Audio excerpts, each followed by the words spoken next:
Hello all, a very good morning to every one of you. So we have been discussing topics on Indian economy, and yesterday I discussed about Indian economy at the time of independence. So today we'll discuss Indian economy from 1947 to 1990. That means the state of Indian economy from 1947 to 1990.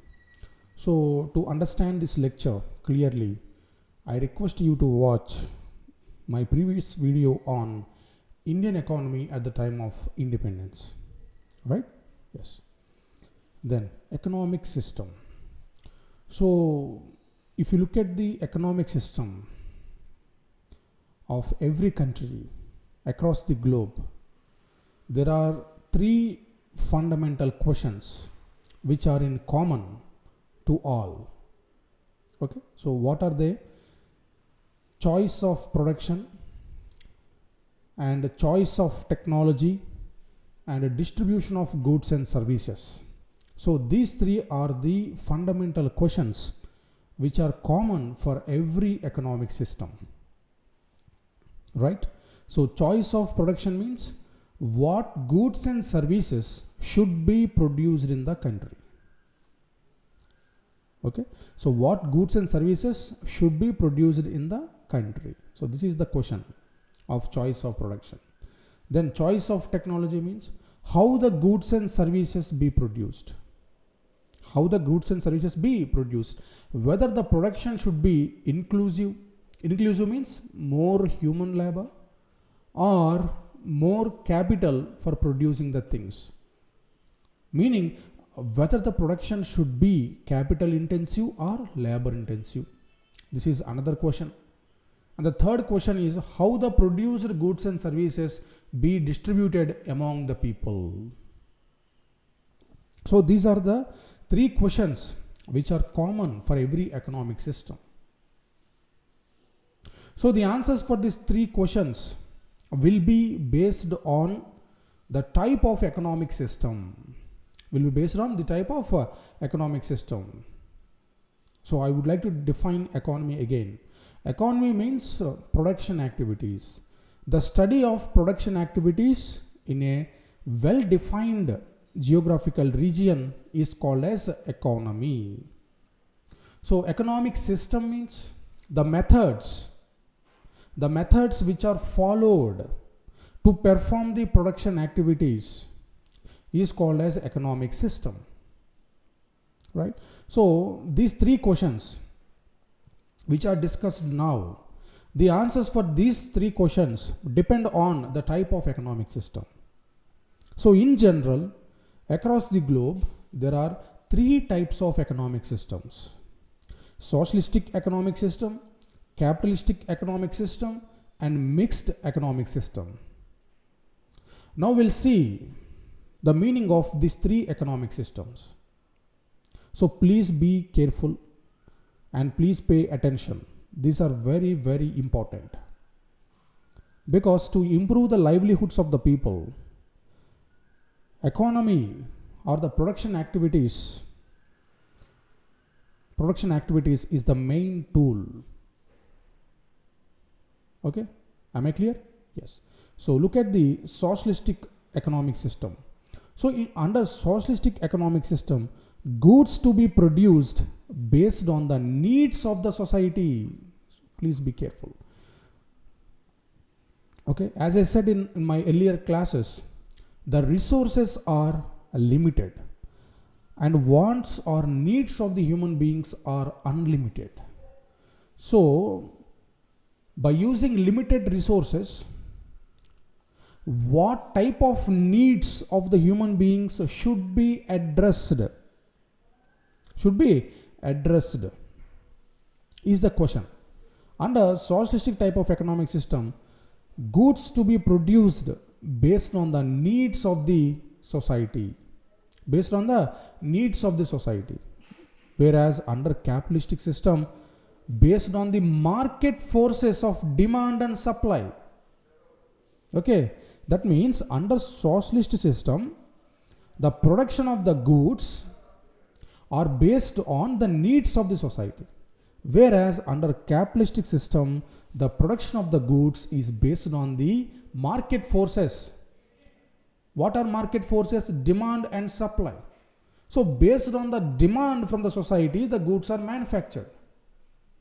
Okay, under capitalistic system, they don't think about what the society needs.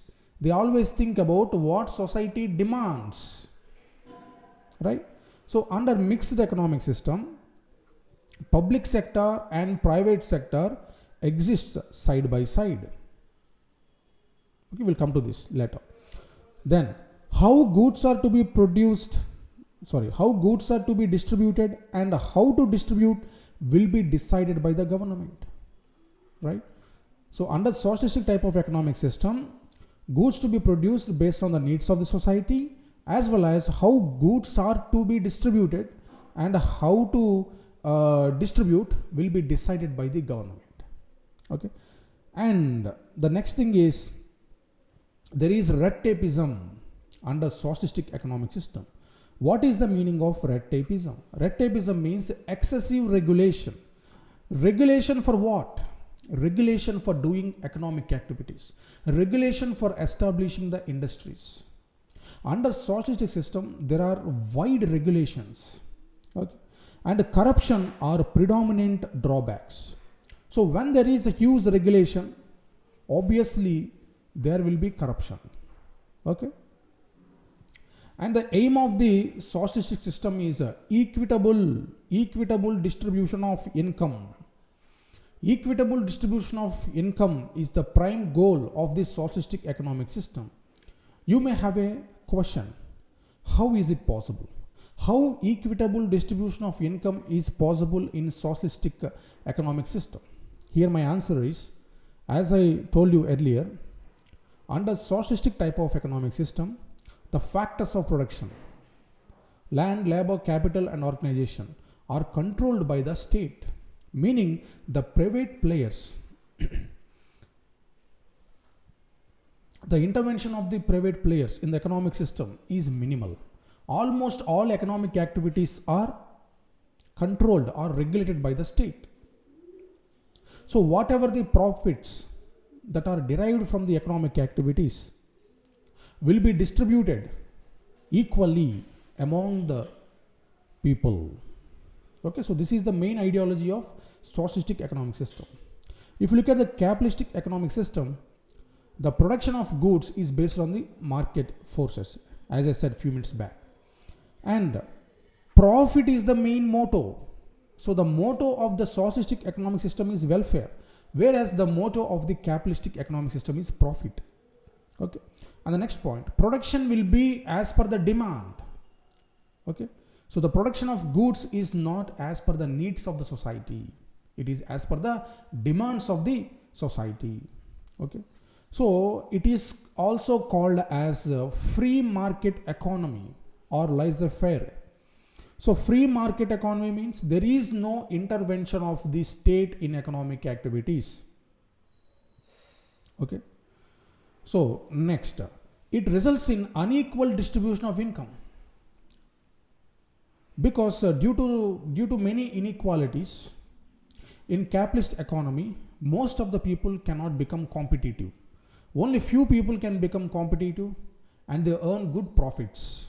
Okay, as there is no state regulation with respect to income distribution, then definitely there will be class division in the society based on the income, right?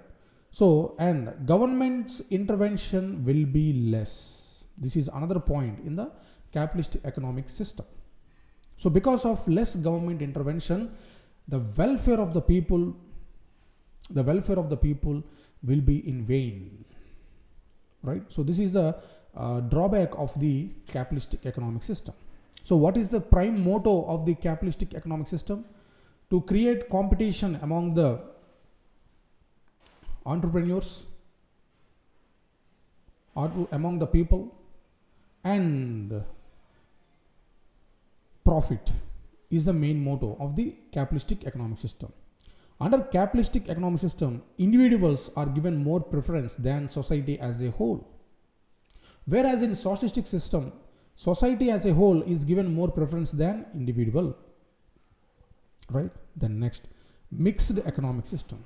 So mixed economic system is the combination of socialistic economic system plus capitalistic economic system. Under mixed economic system, both public sector, here public sector means government. So both public sector and private sector exist side by side. Okay. And private sector will provide goods and services, but essential goods will be provided by the state. Essential goods will be provided by the state. Okay. So let me give you an example. If you take India, we do know that in India, there is a recognizable percentage of population under below poverty line, and their wants and needs are different from people belongs to upper class. Okay, if the economy is left to the market forces like supply and demand, then definitely the goods and services will be produced to meet the demands of the rich people or middle class people or upper class people. Okay, goods will not be manufactured for the people who are in below poverty line. Okay, so in order to provide the needs for the people who are under below poverty line, the state has to provide the goods and services. So goods and services like a basic infrastructure, basic health and basic education, okay, and some food security. Yes or no? So therefore, under mixed economy, private players will meet the demands of the upper class people, and public sector will try to meet the demands of the less income people.